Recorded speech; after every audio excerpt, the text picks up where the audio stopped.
does it make sense to spend 5% on defense to be autonomous from a military point of view, but depend on other countries for health innovation and to treat your patients? And obviously, in my perspective, health should be an investment.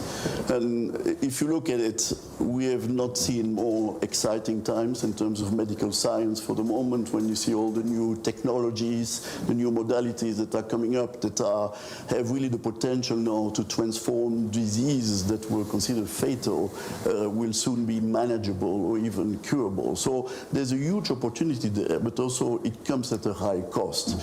And that's why the only way to solve that is to consider health as a strategic asset, and the strategic asset obviously requires investment. The good part with investment is that when you talk about investment, you can talk about return on investment. And in fact, there's many different ways to measure that. I would start with the most important, is the health of the population. If you invest, you get the population in better health. Let's, for instance, take the example of investing in prevention, in early action. If you are doing that, people get treated earlier. Over time, you will have less hospitalization, you will have less late treatments that are very expensive and often too late. So you can really turn around a little bit the whole budget balance of your health system. And a better health of population also means higher productivity, less sick days. You invest, you create jobs, you create growth. So from that perspective, I think it's quite easy to measure. But does it make sense to spend 5% on defense to be autonomous from a military point of view, but depend on other countries for health innovation and to treat your patients? That obviously is a question to be asked.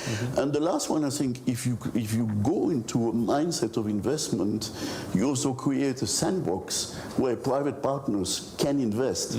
Nobody is interested to invest it in filling a hole in a budget. You want to invest for the long term.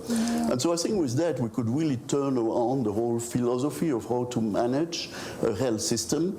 And we need to do it. You know, for the first time in the last 20 years, the public spending on health in OECD's countries has declined, which is crazy to think if you see the number of diseases, chronic diseases that are in the world. So that's the result of budgetary constraint, cost containment, and obviously it's something we should try to turn around.